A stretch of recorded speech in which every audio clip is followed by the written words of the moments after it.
If you're a podcaster or are thinking about starting a podcast and are looking for ways to make money podcasting, then this episode is for you. Because today I'm going to share with you the exact strategies I used with my modern marketing podcast to add an additional 6 figures of revenue. Here's the deal. You can make money with your podcast, and I'm going to share with you some of my best strategies and tactics to do just that, whether you're just getting started or are already an experienced podcasting pro. So let's get to it.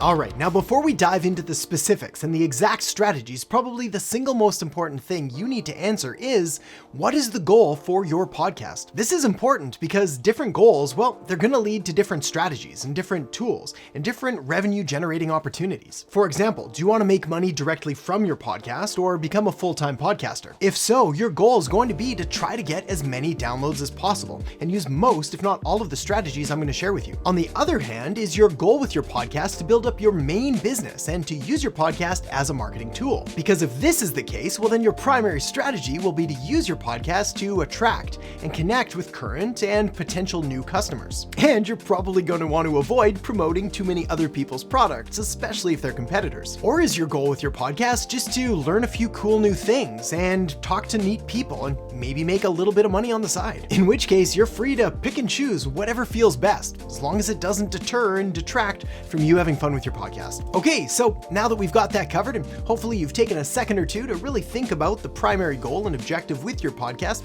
let's dive into the specifics. And we'll kick things off with what is probably the most well-known and obvious of all of the different revenue-generating activities for your podcast, but also one that's increasingly growing in popularity and also profitability, and that is advertising. Offering advertising on your podcast is definitely one of the easiest and fastest ways to get rolling, starting to generate revenue with your podcast. That said, it does come with a few gotchas or caveats or tricks. The way it works, however, is incredibly straightforward. Essentially, a brand or a business or a person will pay you as the podcaster for a spot on your show to promote their product or their service or their business. They may provide a pre-recorded script, but more than likely, they're going to want you to promote their product in your own words. After all, you're the host of the podcast and the one that most people most likely trust. These ads can appear at the beginning of the show, also known as a pre-roll, or in the middle, or at the end, or whatever you negotiate. Now, here's the thing. While advertising is the easiest way in, if you're just getting started, well, the rate you're going to be able to charge is going to depend on 2 different factors. The first of which is your audience and the niche that your podcast is in, and essentially how valuable that audience is to a given advertiser or business. The second is just how many downloads you get per month or per episode. You see, how ads typically work, whether we're talking about podcasts or YouTube or Facebook ads or almost any other kind of advertising, is on a CPM basis, which stands for cost per mil, which means cost per 1,000 impressions. Now, the industry average for a podcast, at least right now, is somewhere around $20 to $50 per 1,000 impressions. So what this means for your podcast is for every 1,000 listeners, well, it's worth around 20 to 50 bucks. Now, certain high margin and high value industries like business or marketing or finance or things like that, they have higher CPMs, so you can charge more. Whereas other sort of lesser value industries like entertainment, they're going to charge significantly less. But to give you an idea of just how huge this opportunity is, advertisers spent $316 million on podcast ads back in 2017. And for 2021, it's estimated to hit $1.13 billion.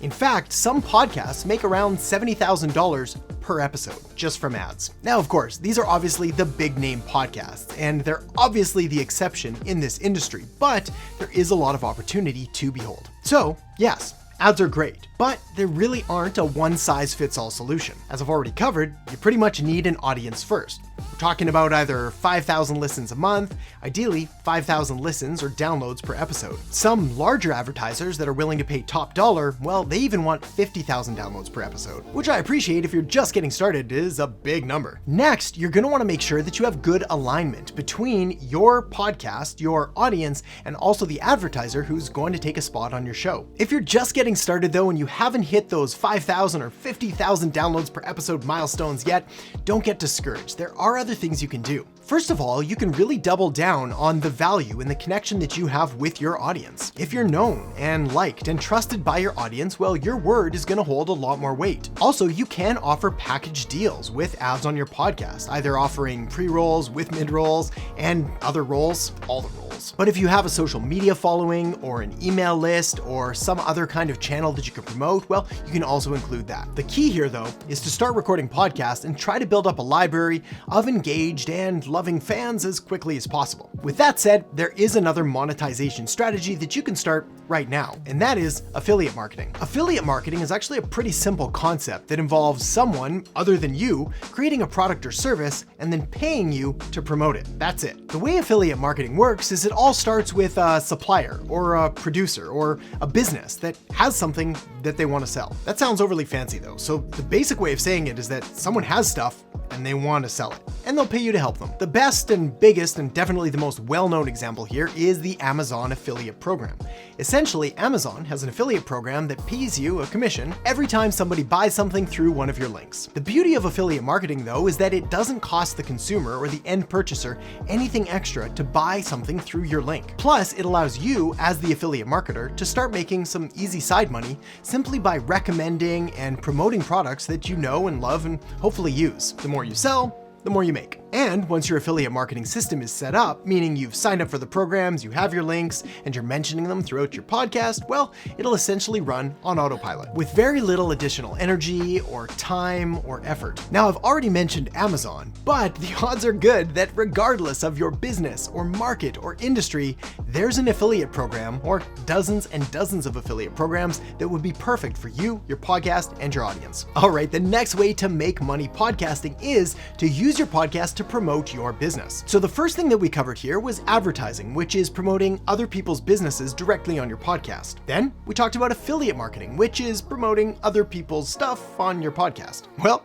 your business is promoting your stuff on your podcast, which obviously comes with a lot more control, higher margins, and the freedom and flexibility to do it how you see fit. The caveat here is you need a business. Fortunately, there are a number of easy options to sort of dip your toes in the water and get started if you don't already have an existing business. The first of which is digital products, selling courses or memberships or any online information product that you can use around your expertise and knowledge on a certain subject. The next is physical products, also known normally as merch, which stands for merchandise. Not very creative. Sites like Teespring allow you to create print-on-demand services. Essentially, you don't have to house any of the materials yourself. Rather, a customer will go to Teespring, they'll put in their order, they'll print it, and then they'll ship it to the customer for you. Shopify, another big name in the e-com space, also has services like this. Another way to make money with your podcast is by offering coaching or consulting. After all you really need to do is take a look at what subject, what topic, or what niche your podcast is about.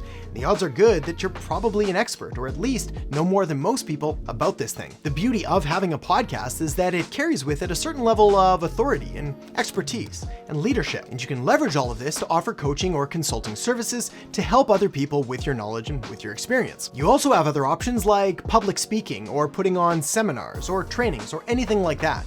Again, leveraging all of the knowledge and all of the expertise and all of the authority that you've built up through your podcast. The strategy of using your podcast to build your own business is the one that I recommend by far the most, and it's the one that I've used inside my own business. And when done right, it makes it possible to add an additional 5 figures, or 6 figures, or even 7 figures to your business's revenue. But having a podcast isn't the only way to make money in the podcasting industry, because it seems that pretty much everything surrounding the podcast industry has seen massive growth over the last few years and continues to rise almost astronomically. Whether we're talking about microphone sales or podcast studios or podcasting editing or even podcasting apps, everything's on the rise. Essentially, what this allows you to do as a podcaster or as somebody who wants to be involved with podcasting is to take the Levi's approach. There's a saying in the startup world that says you can either mine for gold or you can sell pickaxes. This is, of course, a reference to the California gold rush, where many of the people that came to the gold rush, much like Levi Strauss, well,